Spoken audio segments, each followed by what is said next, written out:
Hi hello అండి, welcome back to our channel Swathi Krishna vlogs. ఈరోజు మన వీడియోలో చేసుకోబోయే రెసిపీ వచ్చేసి వెజ్ నూడిల్స్ అండి. చాలా రుచిగా ఉంటాయి, చేసుకోవడం కూడా చాలా ఈజీ. బయట బండి మీద అమ్మే నూడిల్స్ ఎలా ఉంటాయో టేస్ట్ అదే విధంగానే ఉంటాయి. బయటవి తినాలంటే పిల్లలు చాలా ఇష్టపడతారు కదా, సో అదే రుచితోనే మనం ఇంట్లోనే ఈజీగా ప్రిపేర్ చేసుకోవచ్చు. వీటిని ప్రిపేర్ చేసుకోవడానికి ఎక్కువ మసాలాలు కూడా యాడ్ చేయనవసరం లేదు. సింపుల్గా ఇంట్లో ఉన్న వాటితోనే తయారు చేసుకోవచ్చు. ఇప్పుడు ఏ విధంగా చేయాలనేది చూపిస్తాను. ఫస్ట్ అయితే నేను ఇక్కడ 3 ప్యాకెట్స్ నూడిల్స్ తీసుకున్నానండి. బయట మనకి మార్కెట్లో అవైలబుల్గా ఉంటాయి ఇవి.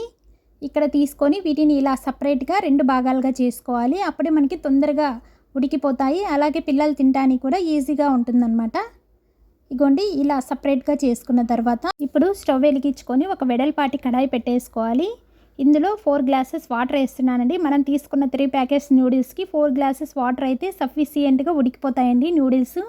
వాటర్ ఏం వంపన అవసరం లేదు. ఇప్పుడు ఈ వాటర్లో 1 స్పూను సాల్ట్ వేస్తున్నానండి. అలాగే 1 స్పూను కుకింగ్ ఆయిల్ వేసుకోవాలి. ఆయిల్ వేయటం వల్ల మనకి నూడిల్స్ ఉడికేటప్పుడు ఒకదానికొకటి అతకకుండా ఉంటాయన్నమాట. విడివిడిగా పొడి పొడిగా వస్తాయి. ఇగోండి వాటర్ అంతా కూడా ఇలా రోలింగ్ బాయిల్ అయ్యేటప్పుడు మనం తీసుకున్న ఈ నూడిల్స్ని వేసుకోవాలి. ఇలా వేసిన తర్వాత వెంటనే కలపకూడదండి, ఇరిగిపోతాయి. ఇవన్నీ కూడా అలా మునిగేంత వరకు వేసుకోవాలి. ఇగోండి ఉడికే కొద్దీ మనకి వాటర్ అనేది ఇలా పైకి వస్తూ ఉంటుంది. మొత్తం ఈ వాటర్ అంతా కూడా ఇంకిపోయేంత వరకు ఉడికించాలి. మనం తీసుకున్న 4 గ్లాసెస్ వాటర్కి ఖచ్చితంగా ఈ నూడిల్స్ అనేవి ఉడికిపోతాయి. ఇగోండి నూడిల్స్ పర్ఫెక్ట్గా ఉడికిపోయాయి. మరి మెత్తగా లేకుండా ఇలా పట్టుకుంటూనే 2 పార్ట్స్గా డివైడ్ అయిపోతాయి అన్నమాట. ఇప్పుడు స్టవ్ ఆఫ్ చేసేసుకోండి. ఇగోండి వాటర్ ఎక్కడా కానీ లేదు. ఇప్పుడు స్టవ్ ఆఫ్ చేసుకున్న తర్వాత ఇప్పుడు దాని మీద కోల్డ్ వాటర్ వేసుకోండి. ఇలా వేసుకోవటం వల్ల వేడి ఎక్కువ లేకుండా మనకి విడివిడిగా వస్తాయి. ఇప్పుడు ఈ వాటర్ అంతా కూడా పోయేట్లు ఫిల్టర్ చేసేసుకొని ఒక బొరకల గిన్నెలో వేసేసుకోవాలి. ఇదంతా కూడా కొద్దిగా చల్లారబెట్టేసుకోవాలి. ఇప్పుడు స్టవ్ వెలిగించుకొని మరొక కడాయి పెట్టేసుకొని ఇందులో 3 స్పూన్స్ ఆయిల్ వేసుకున్నానండి. ఇందులో సన్నగా కట్ చేసుకున్న ఆనియన్స్, అలాగే ఒక 2 పచ్చిమిర్చి, ఇవన్నీ కూడా పచ్చివాసన అంతా పోయేంత వరకు ఫ్రై చేసుకోవాలి. ఆనియన్స్ మరి మెత్తగా కాకుండా కొద్దిగా ఫ్రై అయిపోతే సరిపోతుందండి. ఇందులో 1/2 స్పూన్ అల్లం వెల్లుల్లి పేస్ట్ వేసుకోండి. ఈ అల్లం వెల్లుల్లి పేస్ట్ వేసిన తర్వాత ఇదంతా కూడా ఒకసారి బాగా ఇలా కలుపుకోవాలి. ఇప్పుడు ఇందులో వెజిటేబుల్స్ యాడ్ చేసుకోవాలండి. సన్నగా కట్ చేసుకున్న క్యాప్సికమ్ వేసుకున్న తర్వాత ఒకదానికొకసారి ఇలా కలుపుకుంటూ రావాలి. అప్పుడే మనకి వెజిటేబుల్స్ అన్నీ కూడా బాగా పర్ఫెక్ట్గా ఫ్రై అయిపోతాయి. తర్వాత సన్నగా కట్ చేసుకున్న క్యారెట్, ఇప్పుడు 1 కప్పు క్యాబేజ్ కూడా వేసిన తర్వాత ఇవన్నీ కూడా బాగా ఒకసారి మిక్స్ చేసుకోవాలి. ఈ వెజిటేబుల్స్ అన్నీ కూడా ఎక్కువసేపు ఫ్రై కానవసరం లేదండి. ఇప్పుడు ఇందులో 1 స్పూను చక్కెర వేస్తున్నానండి. చక్కెర వేసుకోవడం వల్ల మనకి ఇందులో వేసిన ఇంగ్రీడియంట్స్ అన్నీ కూడా బాగా ఖచ్చితంగా కరెక్ట్గా సరిపోతాయన్నమాట టేస్ట్. చక్కెర వేసాక ఒకసారి మిక్స్ చేసుకున్న తర్వాత ఇప్పుడు ఇందులో 1 స్పూను రెడ్ చిల్లీ పౌడర్ వేసానండి. క్లిప్పు మిస్ అయిపోయింది.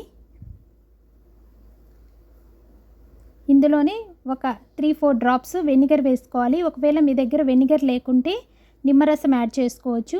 కొద్దిగా సోయా సాస్ వేసుకున్న తర్వాత ఒకసారి బాగా కలుపుకోవాలి. మిర్చి పౌడర్ బదులు మనము టమాటో సాస్ కానీ లేదంటే చిల్లీ సాస్ కానీ వేసుకోవచ్చు. ఇప్పుడు ఇలా కలుపుకున్న తర్వాత ముందుగా మనం ఉడికించుకున్న ఈ నూడిల్స్ వేసుకోవాలి.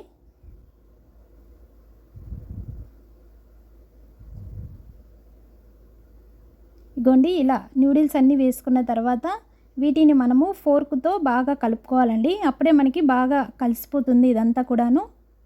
ఇలా 2 ఫోర్కులు తీసుకొని ఇలా కింది నుంచి కలుపుకుంటూ రావాలి.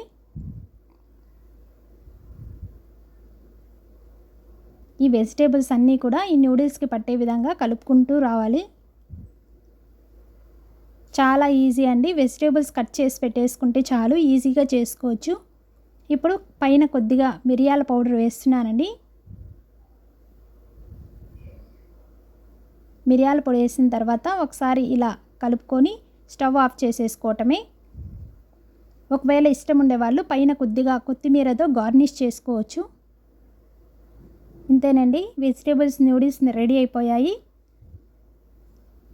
బయట మనకి ఏ విధంగా అయితే టేస్ట్ ఉంటాయో సేమ్ యాజ్ ఇట్ ఈస్ అదే విధంగా ఉంటాయి. పిల్లలకైతే చాలా బాగా నచ్చుతాయి. మనము ఈ నూడిల్స్ ఉడికించుకొని స్టోర్ చేసి పెట్టేసుకోవచ్చండి. ఎప్పుడు కావాలంటే అప్పుడు వెజిటేబుల్స్ యాడ్ చేసుకోవచ్చు. ఏదైనా ఒక బాక్స్లో పెట్టేసుకున్నామంటే 1 మంత్ వరకు కూడా నిల్వ ఉంటాయి. ఇగోండి, ఇప్పుడు ఆనియన్ అలాగే కొద్దిగా నిమ్మరసం యాడ్ చేసుకొని పైన కొంచెం టమాటో సాస్ వేసుకొని తిన్నారంటే రుచి చాలా బాగుంటాయి.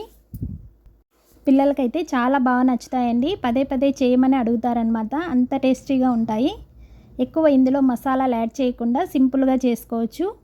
మరి వీడియో నచ్చిందనే అనుకుంటున్నాను. తప్పకుండా నచ్చితే లైక్ చేయండి, షేర్ చేయండి. అలాగే ఫస్ట్ టైం కనుక మన ఛానల్ చూస్తున్నట్లయితే ప్లీజ్ సబ్స్క్రైబ్ చేసుకోండి.